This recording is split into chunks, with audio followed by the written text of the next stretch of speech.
अब हाइपरहाइड्रोसिस के क्या दुष्परिणाम हो सकते हैं, कॉम्प्लिकेशन हो सकते हैं। तो सबसे पहले तो आपका सामाजिक जीवन खतरे में आ सकता है, खराब हो जाता है। आपके शरीर से उठती हुई पसीने की दुर्गंध या पसीने की वजह से न केवल आपके कपड़े गीले हो जाते हैं, बल्कि महिलाओं में बगलों और पैरों, हाथों में, पीठ में, चेहरे पे इतनी पसीना आता है कि जिसके वजह से उनका मेकअप खराब हो सकता है, उनके पहने हुए कपड़ों पे दाग दिखते हैं। तो ये सारे शर्मिंदगी के कारक बन जाते हैं और मनुष्य को बहुत सारी एम्बैरेसमेंट भुगतनी पड़ती है। तो ये पहला कॉम्प्लिकेशन है। इसके बाद में पसीने की ज्यादा होने से स्किन पर फंगल इन्फेक्शन होने का डर है। अब हाइपरहाइड्रोसिस का मेडिकल ट्रीटमेंट क्या है? तो डॉक्टर आपको कई तरह के क्रीम प्रिस्क्राइब कर सकते हैं, जिसमें प्रमुखता से ग्लाइकोपाइरोलेट होता है, जो आपके स्वेट ग्लैंड्स को कॉन्ट्रैक्ट करता है, उनमें से निकलने वाले पसीने की मात्रा को कम करता है। इसके अलावा आपको एंटी डिप्रेसेंट भी दिए जा सकते हैं, जिसकी वजह से आपका स्ट्रेस, तनाव कम होता है और उससे कम पसीना आता है। इसके अलावा आपको कई ऐसी गोलियां दी जाती हैं जिसकी वजह से आपके नर्व कंडक्शन में कमी आती है, जिससे वो स्वेट ग्लैंड्स को मैसेज भेज नहीं पाती और स्वेट ग्लैंड इनएक्टिव हो जाती हैं, जिससे वो पसीना नहीं निकाल पाती। मगर इन सब दवाओं और क्रीम मलहम के अपने अपने फायदे और नुकसान। अब हाइपरहाइड्रोसिस का मेडिकल ट्रीटमेंट क्या है? तो डॉक्टर आपको कई तरह के क्रीम प्रिस्क्राइब कर सकते हैं, जिसमें प्रमुखता से ग्लाइकोपाइरोलेट होता है, जो आपके स्वेट ग्लैंड्स को कॉन्ट्रैक्ट करता है, उनमें से निकलने वाले पसीने की मात्रा को कम करता है। इसके अलावा आपको एंटी डिप्रेसेंट भी दिए जा सकते हैं, जिसकी वजह से आपका स्ट्रेस, तनाव कम होता है और उससे कम पसीना आता है। इसके अलावा आपको कई ऐसी गोलियां दी जाती हैं जिसकी वजह से आपके नर्व कंडक्शन में कमी आती है, जिससे वो स्वेट ग्लैंड्स को मैसेज भेज नहीं पाती और स्वेट ग्लैंड इनएक्टिव हो जाती हैं, जिससे वो पसीना नहीं निकाल पाती। मगर इन सब दवाओं और क्रीम मलहम के अपने अपने फायदे और नुकसान। आपको यह जानकर आश्चर्य होगा कि हाइपरहाइड्रोसिस या अत्यधिक पसीना आने के लिए और उसे रोकने के लिए कई तरह के सर्जिकल प्रोसीजर्स भी अवेलेबल हैं। इसमें पहला है माइक्रोवेव थेरेपी, जिसमें जो स्वेट ग्लैंड्स होती हैं उन्हें एक विशिष्ट रेज से ब्लॉक कर दिया जाता है, जिससे पसीना कम निकलता है।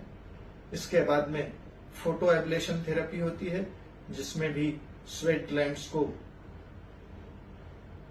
कमजोर कर दिया जाता है, इनएक्टिव कर दिया जाता है, जिससे पसीना नहीं आता। बोटॉक्स का इंजेक्शन खासकर चेहरे पर लगाया जाता है, जिससे भी पसीना आने की समस्या कम हो जाती है। हालांकि यह 6 से 9 महीने तक ही असर करता है। और चौथी सर्जरी है कि यदि आपको किसी विशेष भाग में ज्यादा पसीना, अब ज्यादा पसीना आने की तकलीफ को आप घर बैठे कैसे ठीक कर सकते हैं? रात में आप एंटी प्रस्पिरेंट क्रीम लगाकर सोएं। यह आपकी स्वेट ग्लैंड्स को ब्लॉक कर देती हैं, जिसकी वजह से पसीना बाहर नहीं आता और आपको राहत मिलती है। इसके अलावा सूती कपड़े पहने, जिसमें शरीर के अंदरूनी भाग को हवा मिले, वो ड्राई रहें। इसके बाद में आप योगा और ध्यान जैसी चीज़ों से शारीरिक को और मन और मस्तिष्क तीनों को आराम दे सकते हैं। इसके अलावा आप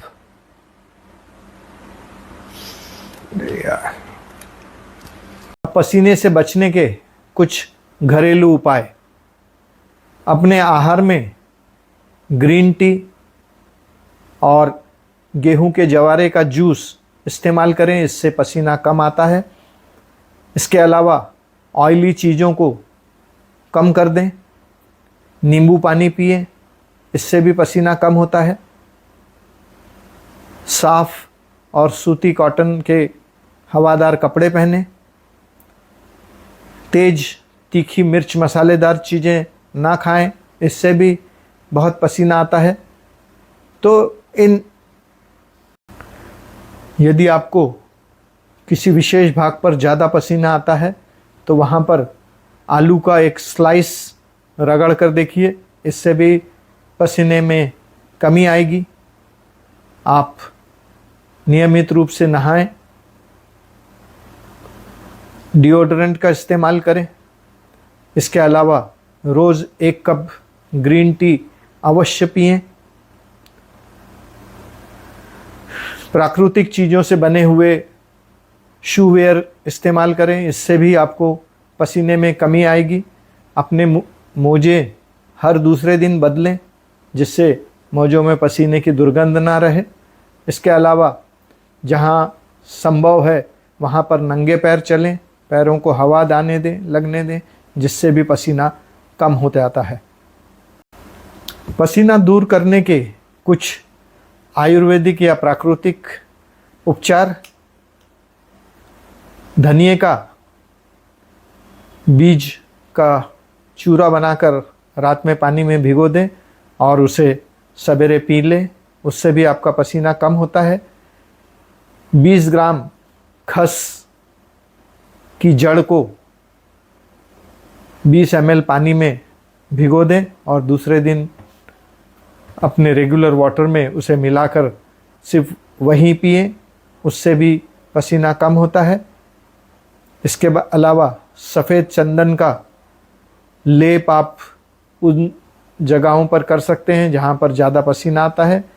उसे 20 मिनट तक का लगा रहने दीजिए, उसके बाद उसको धो लीजिए, इससे भी आपके पसीना आने में राहत मिलेगी। पसीना और उससे होने वाली परेशानियों को दूर करने के लिए लोग अक्सर डिओड्रेंट का इस्तेमाल करते हैं। दरअसल डिओड्रेंट का रेगुलर और ज़्यादा इस्तेमाल काफ़ी खतरनाक सिद्ध हो सकता है, क्योंकि इनसे कई तरह की बीमारियां और उसके दुष्प्रभाव दिखाई पड़ते हैं। जब आप डिओड्रेंट लगाते हैं तो इससे आपकी स्वेट ग्लैंड्स ब्लॉक हो जाती हैं, तो शरीर के अंदर का जो गंदा पदार्थ है, जो एक्सक्रीटा है, वह निकल नहीं पाता, वह शरीर के भीतर ही जमा रहता है। इसके वजह से आपको कई रोग हो सकते हैं। दूसरा, डिओड्रेंट के अंदर में पैराबान नाम का एक केमिकल होता है जिससे कैंसर होने की समस्या है। तीसरा, इससे अंदर में कुछ, आपको यह जानकर हैरत होगी कि डिओड्रेंट न केवल आपकी स्किन और स्वेट ग्लैंड के लिए नुकसानदायक है, बल्कि यह आपके ब्रेन पर भी असर करता है। और ज़्यादा डिओड्रेंट लगाने की वजह से आपको अल्जाइमर जैसी बीमारी हो सकती है, जिसमें प्रमुखता से आप चीज़ों को याद नहीं रख पाते, भूलना एक स्वभाव बन जाता है और जिसके वजह से सारा रोज़मर्रा का काम डिस्टर्ब हो जाता है। इसके अलावा कई तरह की स्किन एलर्जी हो सकती है, उसमें रैश हो सकते हैं, लाल चकत्ते उभर के आते हैं, बहुत खुजली होती है, आसपास के भाग में ललाई आ जाती है। तो इन सारी चीज़ों की वजह से डिओड्रेंट का इस्तेमाल कम से कम किया जाए। डिओड्रेंट में अनेक प्रकार के अल्कोहल, केमिकल्स और विभिन्न परफ्यूम या फ्रेग्रेंस डाले जाते हैं। ये हम जब खासकर हमारे बगल में इनको लगाते हैं तो यह हमारे सांस के स्थान से काफ़ी नज़दीक होने की वजह से मुंह और नाक से हमारे फेफड़ों में जाते हैं, जिसकी वजह से भी आपको कई तरह की बीमारियां हो सकती हैं। इसके अलावा हमारे शरीर में गुड बैक्टीरिया होते हैं और बैड बैक्टीरिया होते हैं। डिओड्रेंट के अत्यधिक इस्तेमाल से गुड बैक्टीरिया नष्ट होने लगते हैं और बैड बैक्टीरिया और अधिक पनपने लगते हैं, जिससे शरीर में कई तरह के इन्फेक्शन संक्रमण हो सकते हैं। यदि आप डिओड्रेंट इस्तेमाल कर रहे हैं तो कुछ सावधानियां बरतने पर आपको इसके नुकसानों से बचने का मौका मिल सकता है। बेहतर होगा कि आप डिओड्रेंट स्प्रे की जगह डिओड्रेंट स्टिक इस्तेमाल करें, क्योंकि डिओड्रेंट स्प्रे में कई प्रकार के हानिकारक केमिकल्स और अल्कोहल होते हैं, जबकि डिओड्रेंट स्टिक में ये केमिकल काफ़ी कम मात्रा में होते हैं। क्योंकि जब आप डिओड्रेंट लगाते हैं तो ये डिओड्रेंट आपके बगल के या अन्य भाग में बालों के साथ चिपक जाता है, वहाँ की डेड सेल भी वहाँ चिपकी रहती है और उससे आपको खुजली या बैक्टीरियल या फंगल इन्फेक्शन हो सकता है। दूसरी देखने वाली बात यह है कि जहाँ तक हो सके आप अल्कोहल फ्री डिओड्रेंट का इस्तेमाल करें। हालांकि ये कीमत में थोड़े अधिक होते हैं,